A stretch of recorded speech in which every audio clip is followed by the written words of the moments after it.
Welcome you. This is a new program we've started in fire protection engineering at the master's level here at Cal Poly. It's just the third program like this in the country. The other two, those of us in the profession would say we're east of the Mississippi, but in fact they're east of the Appalachian Trail, so they're really back east. I've been in this field for a number of years. I actually was on the faculty at the University of Maryland for 20-some years before retiring and coming here to help start this program. And what we're going to do today is we've got a couple of presentations. I'm going to talk to you a little bit about the profession of fire protection engineering, give you a little bit of background on that.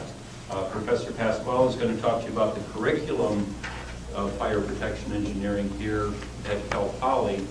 And then we've got a number of industry representatives who are going to talk to you a little bit about career opportunities, the kinds of work that they do, and hopefully try to attract you to the profession and to the program here. So, talk a little bit about fire protection engineering and why we think it's a great profession. You know, if we have a meeting of fire protection engineers, you know, if we want to have a meeting of 300 engineers, we have to have an international meeting. If you want to have a meeting of 300 electrical engineers, you pretty much go to San Francisco. Right? So we're a small community. We tend to know each other. We get to know each other very well, and it's something that I've always appreciated. But by the same token, we deal with a really important issue, which is fire safety. And, you know, there's a number of dramatic fires, and, you know, we're known by our losses, right? We're known by our failures.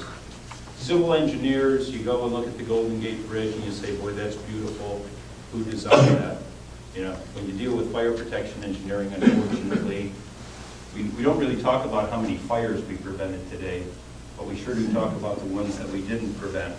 But there's, nonetheless, it's a really interesting and challenging field. So, what is a fire protection engineer?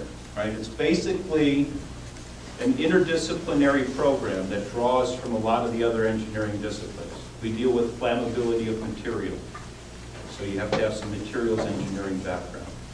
We deal with fire detection and alarm systems, so you have to have a little bit of understanding of electrical systems and how to use them. We deal with fire suppression systems, so you have to understand hydraulics and flow. We deal with fire dynamics, so you have to understand something about computational fluid dynamics.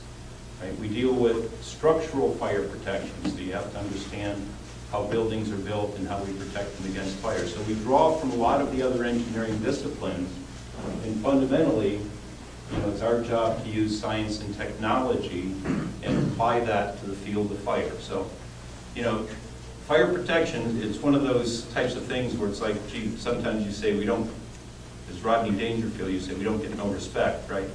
But in fact, if you think about the practice of other fields, if I tell you I'm a fire protection engineer, you have a pretty good idea of what the subject matter is, right? Whereas if I tell you I'm a mechanical engineer, I don't know if you're dealing with ventilation systems or automobiles or robotics. So the point is, we just happen to be a small discipline that draws on a number of other disciplines. And but if you think about the practice of engineering in general, it's really not that much different. So how do we try to make the world safer from fire? We help in the design of products. You know, we don't make the products, we make them safer. There's a lot of people who don't think about fire, and sometimes they have to. Hopefully they come to us before they have adverse types of events, but not always. Actually, the picture you see on the right is from some fire testing that was done at the National Institute of Standards and Technology as part of their investigation of the World Trade Center collapse. Right? So they were running some tests to figure out what kinds of temperatures and how structures respond. So we evaluate buildings to identify hazards and risks. A lot of times that's existing buildings. We design buildings and systems. We're going to have a number of people who talk to you about this in more detail, the kinds of work that they do, people who are out there in the field applying these concepts. There's opportunities to conduct research, a bunch of different laboratories that get involved in research. And a growing part of the field is actually getting involved in the investigation of fires and doing fire reconstruction and analysis to try to apply these principles and to avoid similar problems in the future. So we analyze how buildings are used, we analyze how fires start and grow, we analyze how fire and smoke spread to affect people and property, and there's a lot of fundamental concepts that have to go into that, right? So you have to deal with heat transfer, you have to deal with thermodynamics, you have to deal with fluid mechanics. So if I had to pick a traditional discipline that we're most closely related to, it would be mechanical engineering, right? Kind of the core of what we do, and you'll learn one of the first courses we teach is on what's called thermal sciences. So some of you are developing a background in that already, right, in your undergraduate studies. Some of you aren't, right? Depending on what undergraduate discipline you're in, you may or may not have that background. That's really kind of the fundamental underpinning of what we do, and then we apply that. We design systems to control fires, which are typically air fire suppression systems, to alert people to danger. Those are our fire detection and alarm systems. We look at the means of escape, making sure that people have enough time to get out of buildings as the hazard develops, and then we have to protect the structure.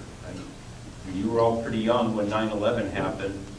You weren't engineering students yet, but when you watch these buildings collapse, it's something that we really want to avoid. Obviously, we have extreme events on that particular day, but we do need to think about these things, and the world is changing. We can't simply say, well, that's beyond the design basis, because we live in a world where terrorism is a real threat, and we're the people who have to help figure out how to solve these problems.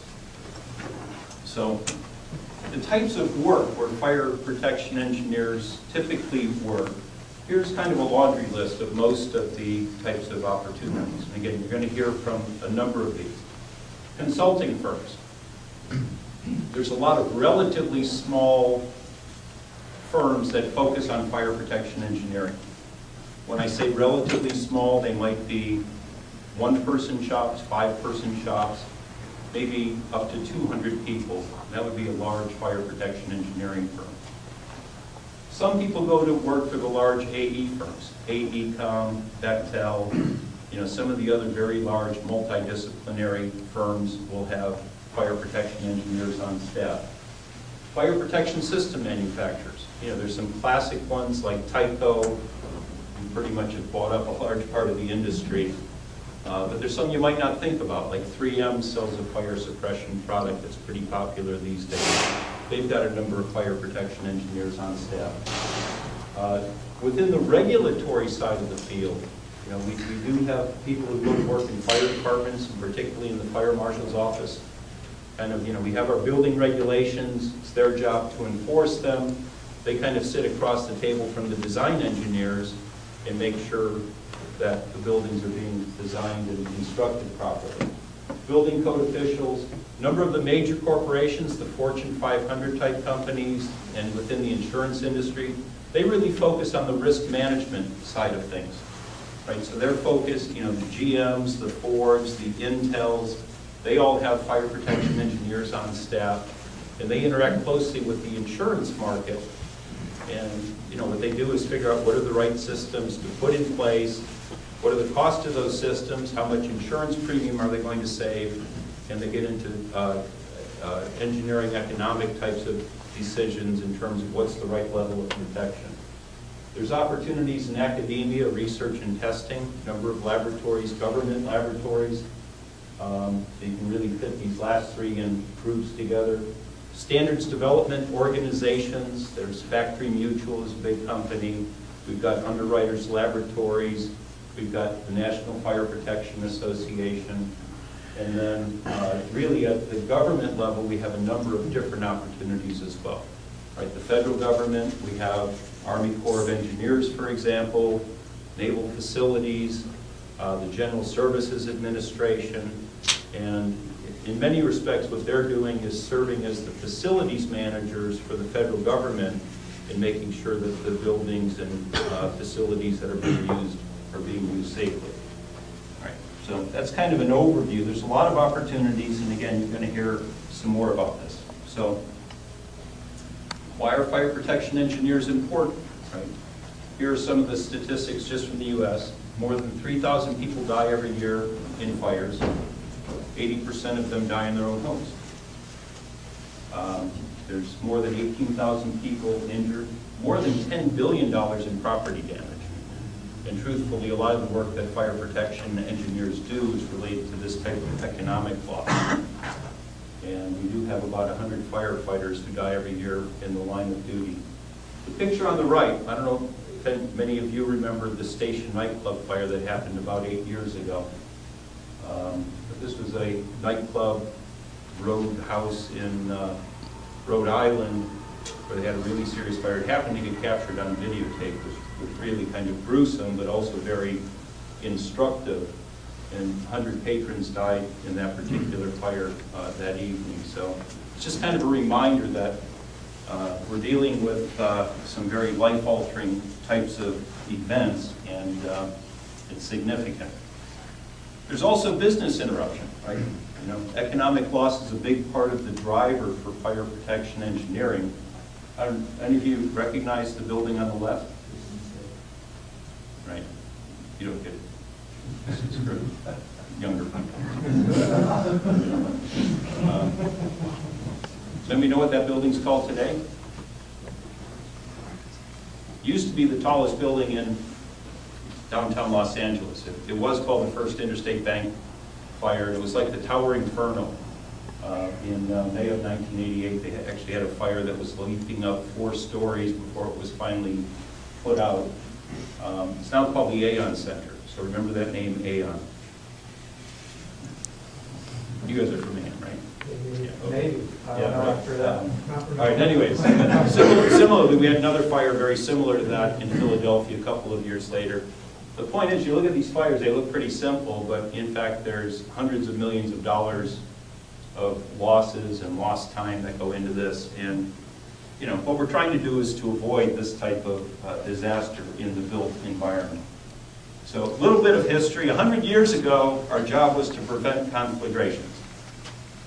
Right? San Francisco had a great earthquake, but it had an even greater fire that same day, right? That wiped out a large part of the city because they couldn't fight it. Chicago, the Great Chicago Fire. Baltimore had a conflagration. All of this was like in the late 1800s, early 1900s, before we really put regulations in place to control construction. So we did a pretty good job preventing conflagrations, and then we said, well, let's start to prevent entire buildings from burning up as well. And so now we keep getting smaller and smaller, and what constitutes an acceptable loss keeps getting smaller and smaller, which really is a measure of our success. We're doing a better and better job. I told you we're known by our disasters, our losses. There's actually a number of fires throughout history. These are some of the more dramatic ones. Triangle Shirtwaist actually started the New Deal, right? Due to really bad work conditions, locked doors, people couldn't escape, lots of different things going on.